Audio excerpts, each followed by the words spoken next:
बात रही बीजेपी और कांग्रेस की, तो ये दोनों ही दल जनता को उलझाने में लगी हुई है। यह समय था जब करनाल की विकास के मुद्दों पर बात करने का, पर वो आपस में एक दूसरे के ऊपर आरोप प्रत्यारोप कर रहे हैं, वो जनता को गुमराह कर रहे हैं। करनाल में केंद्र सरकार हो या राज्य सरकार हो, उसका बजट बहुत आता है मेयर के नाम पर, और करनाल का विकास उस बजट से हो सकता है। उसके लिए नीयत चाहिए, संकल्प शक्ति चाहिए और इच्छा शक्ति चाहिए। रेणु बाला गुप्ता जो भाजपा प्रत्याशी हैं, वो काफी मजबूत हैं। 10 साल के करीब जो है अभी रह भी चुकी हैं, मेयर रह चुकी हैं। और दूसरा कैंडिडेट कांग्रेस का है मनोज वधवा, वो भी पिछली बार चुनाव लड़ा है, मजबूती के साथ चुनाव लड़ा है, और उनका सामना किस तरह से करेंगे? करनाल सिर्फ कागजों में स्मार्ट सिटी बन चुकी है, वाकई में स्मार्ट सिटी नहीं बनी है। तो अगर हम मेयर बनते हैं, अगर करनाल की जनता हमें मेयर चुनती है, तो हम करनाल को सही मायनों में स्मार्ट सिटी बनाएंगे। करनाल को एक प्रॉपर प्लानिंग के साथ हम डेवलप करेंगे। कोई भी जाता है यहाँ पे हॉस्पिटल्स में, तो उसे जाना पड़ता है दिल्ली या चंडीगढ़। रेफर हॉस्पिटल बन गए हैं जो यहाँ के सरकारी अस्पताल है। इसका लिए हमारे पास जो रोड मैप हमने तैयार किया हुआ है हमारी टीम ने, और हम हर कॉलोनी में एक चिकित्सा केंद्र खोलेंगे जहाँ पर सभी प्रकार की दवाइयाँ उपलब्ध होगी और सभी चीजें निःशुल्क होगी। अगर कोई ज्यादा ही क्रिटिकल केस आता है तो उसके लिए हम अच्छे डॉक्टर की व्यवस्था करेंगे यहाँ पर, ताकि उनका इलाज, हमारे करनाल की जनता का, जरूरतमंद जनता का इलाज निःशुल्क हो सके। नमस्कार दोस्तों, मैं कंवर पाल आज फिर से हाजिर हूँ अपने नए पॉडकास्ट एपिसोड में, जिसमें हम आज चर्चा करेंगे करनाल नगर निगम चुनाव पर। और इस चर्चा में भाग लेने के लिए हमारे साथ है एक निर्दलीय प्रत्याशी मुकेश रघुवंशी। जहां भाजपा और कांग्रेस अपनी अपनी जोर आजमाइश इस चुनाव में कर रहे हैं, वहां निर्दलीय प्रत्याशी मुकेश रघुवंशी अपने आप को कहां देख रहे हैं और किस विजन के साथ यह चुनाव लड़ रहे हैं। मुकेश जी नमस्कार। नमस्कार सभी करनाल वासियों को, मुकेश रघुवंशी का नमस्कार। मैं आप सभी मीडिया के साथियों का बहुत बहुत धन्यवाद करता हूं कि आप मेरी आवाज़, मेरी विचारधारा करनाल की आम जनता तक पहुंचा रहे हैं, जहां तक मैं नहीं पहुंच पा रहा था। मुकेश जी, आप चुनाव लड़ रहे हैं, पहली बार कहीं ना कहीं राजनीति में आए हैं, पहले राजनीति में आपको देखा नहीं है, तो किस विजन के साथ आपने राजनीति में एंट्री की है और अपने आप को अभी तक कहां देख रहे हैं? क्योंकि अगर बात करें, भाजपा एक बहुत बड़ी पार्टी है, बहुत बड़ा दल है, जिसके हजारों ही नहीं लाखों जो कार्यकर्ता है वो चुनाव में उतर चुके हैं या उतरने वाले हैं।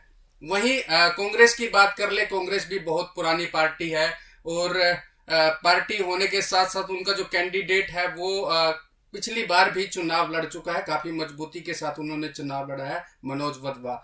तो अपने आप को इस चुनाव में कैसे लेके आए हैं और किस तरह से इस चुनाव को देख रहे हैं? बहुत अच्छा सवाल है आपका। मैं आपके माध्यम से करनाल की जनता तक विस्तार में ये चीज़ समझाना चाहूँगा और उन तक संदेश पहुँचाना चाहूँगा कि ये जो चुनाव है करनाल नगर निगम का, ये एक भाईचारे का चुनाव है। इस चुनाव से कोई सरकार तो बदलेगी नहीं, कोई भी विधायक या कोई सीएम में बदलाव नहीं आएगा। करनाल की जनता ने जिसे अपना प्यार दिया उसे अपना विधायक चुना, जिसे वो सीएम बनाना चाहती थी उसे सीएम बनाया। जनता के मताधिकार का हम बहुत सम्मान करते हैं, पर यह जो चुनाव है ये भाईचारे का चुनाव है और इसमें हमें सभी समाज और 36 बिरादरी का समर्थन मिल रहा है, और सभी समाज और 36 बिरादरी के प्यार और समर्थन के दम पर हम इस चुनाव के क्षेत्र में हैं।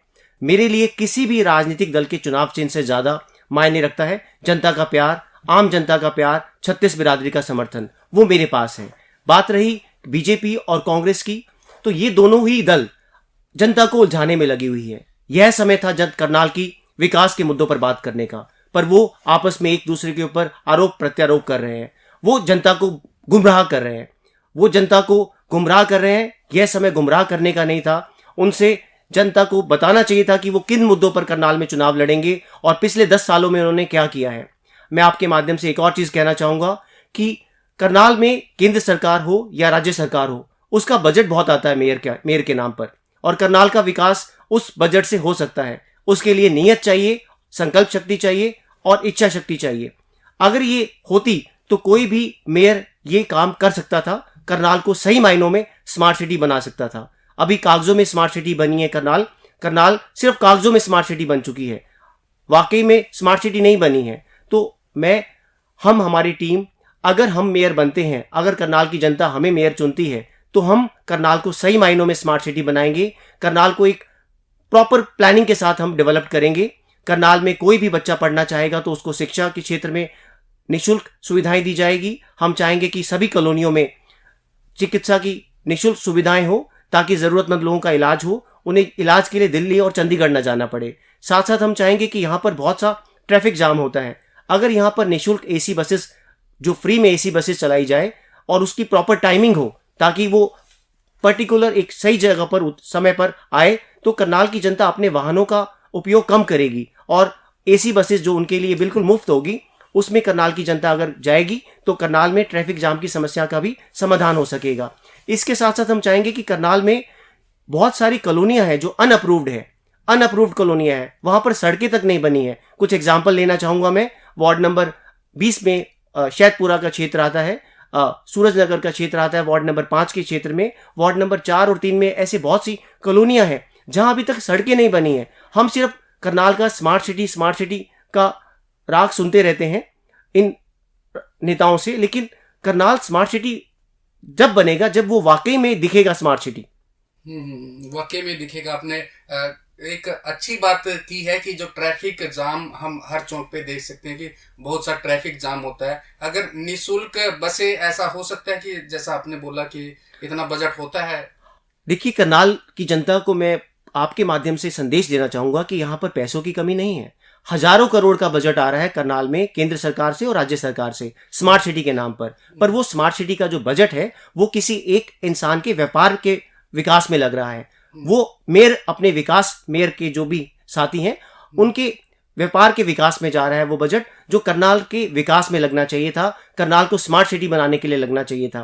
तो करनाल में पैसों की कमी कोई नहीं है। यहाँ पर नगर निगम में भी सालाना बहुत बड़ा टैक्स आता है, करनाल में बहुत बड़ा स्मार्ट सिटी का बजट आता है। अगर वो पैसा यहाँ लगे तो किसी को भी कोई दिक्कत नहीं होगी। यहाँ पर बसें चलाई जा सकती है, एसी बसें चलाई जा सकती है जो बिल्कुल फ्री होगी, जो करनाल की जनता को बिल्कुल ही समय समय पर एक जगह से दूसरे जगह लेकर जाएगी। करनाल शहर के अंदर घूमेगी बसेस और वो बिल्कुल निःशुल्क होगी। यहाँ पब्लिक टॉयलेट अच्छे बन सकते हैं। माताएं बहनें कहीं पर भी पब्लिक टॉयलेट इस्तेमाल नहीं कर सकती क्योंकि है ही नहीं उनके लिए।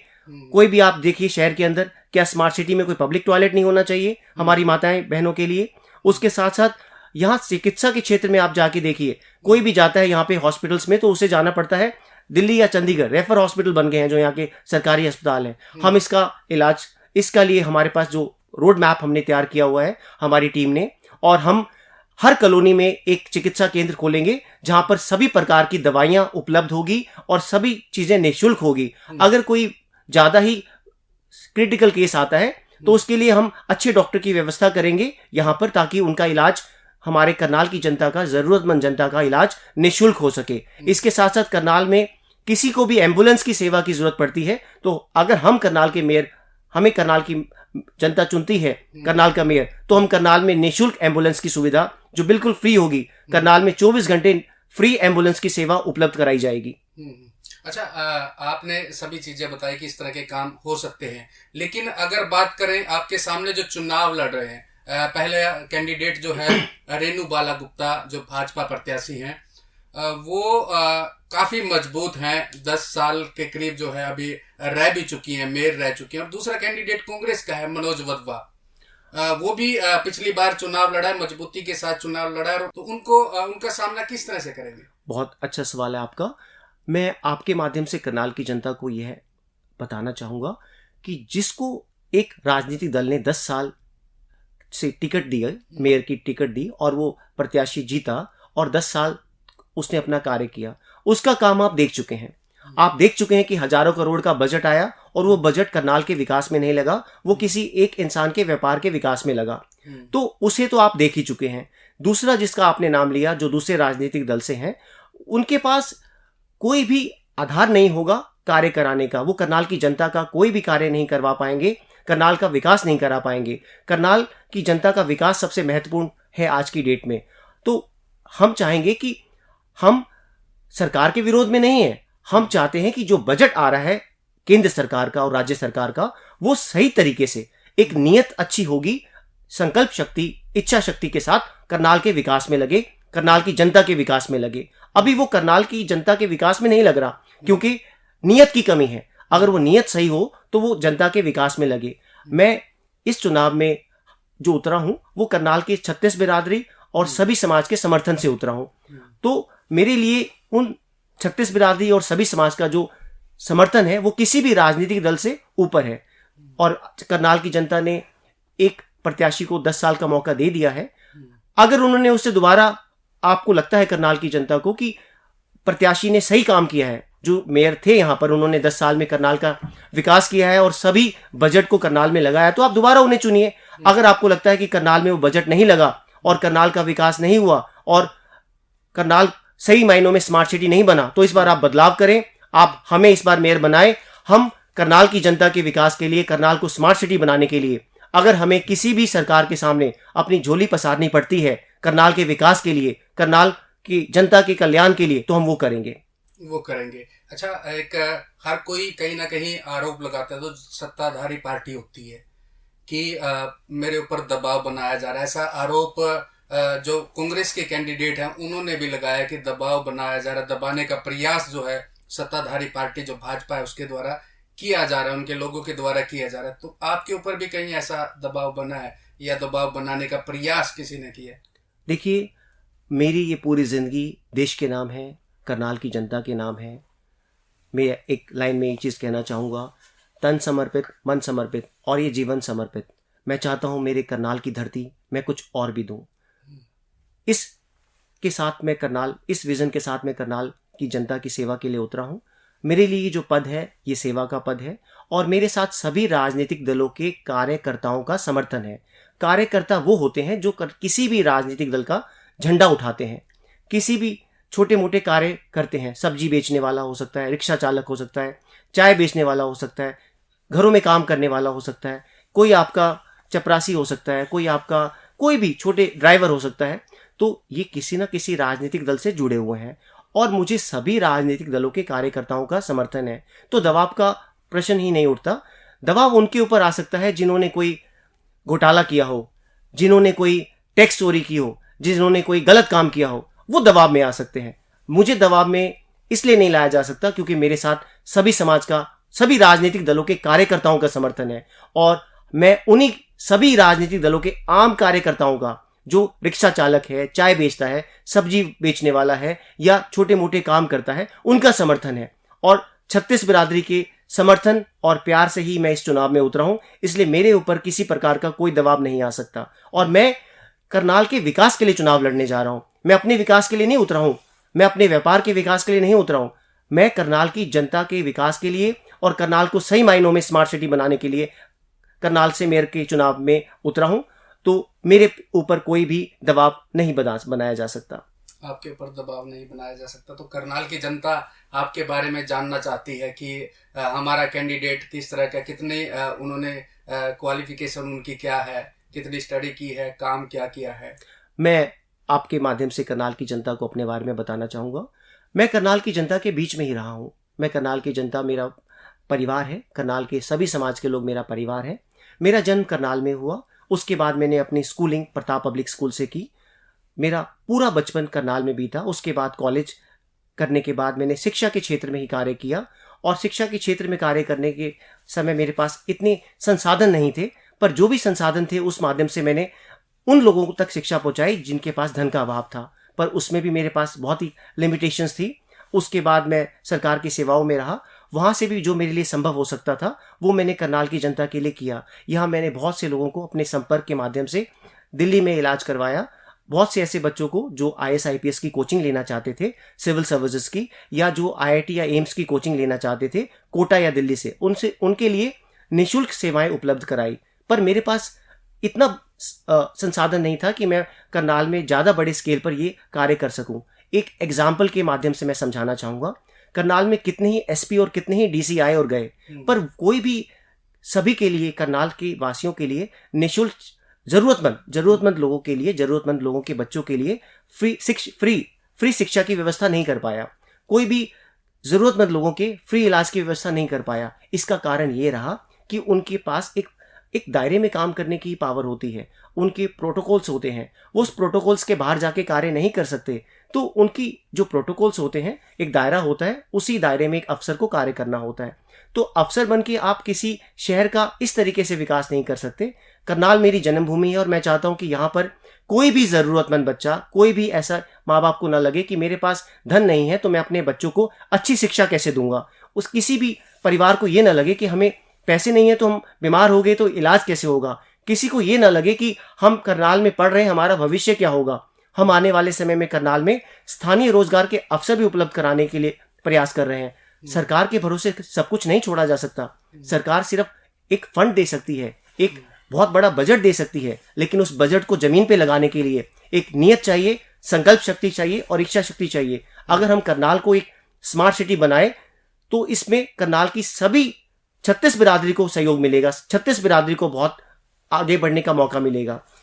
इसके साथ साथ मैं एक और चीज कहना चाहूंगा आपके माध्यम से, ताकि करनाल की जनता तक ये संदेश पहुंच पाए कि जैसे एक शरीर होता है, शरीर के सारे अंग अगर सही तरीके से कार्य करते हैं तभी शरीर सही तरीके से ठीक रहता है। अगर शरीर के किसी भी अंग में कोई दिक्कत हो तो शरीर को परेशानी होती है। इसी तरह से सभी समाज शरीर के इस भारत देश के अलग अलग अंग हैं। अगर किसी भी समाज को दिक्कत होगा तो इस देश को दिक्कत होगी। तो सभी समाज का विकास होना बहुत जरूरी है। सभी समाज अगर आगे विकास करेंगे तो पूरा देश विकास करेगा। तो हमें सभी समाज को साथ लेकर चलना है और हमें किसी भी के उलझाने से उलझना नहीं है, किसी भी राजनीतिक दल के उलझाने से उलझना नहीं है। अभी जो राजनीतिक दल के जो दो प्रत्याशी हैं वो एक दूसरे के ऊपर आरोप लगा रहे हैं और जनता को उलझा रहे हैं। जनता से मेरा निवेदन है कि आप कृपया करके उलझे नहीं और करनाल के विकास के मुद्दे पर आप वोट डालें। करनाल को एक स्मार्ट सिटी बनाने के मुद्दे पर वोट डालें और अपने प्रत्याशियों से पूछें जो 10 साल से रहे हैं कि आपने करनाल में 10 साल में स्मार्ट सिटी के नाम पे क्या किया है। करनाल को स्मार्ट सिटी बनाने के लिए जो बजट आया था वो बजट आपने कहां लगाया है। वो बजट जमीन पे नहीं लगा। अगर वो जमीन पे लगता तो करनाल स्मार्ट सिटी बन जाता। तो करनाल की जनता से क्या अपील करना चाहेंगे आप?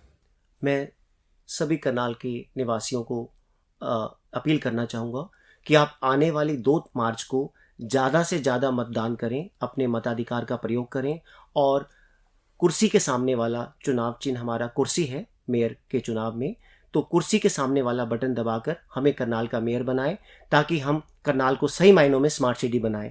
आपने एक प्रत्याशी को 10 साल का मौका दिया है, एक बार हमें मौका दें और हम करनाल को सही मायनों में स्मार्ट सिटी बनाएंगे और करनाल के सभी समस्याओं का समाधान करेंगे।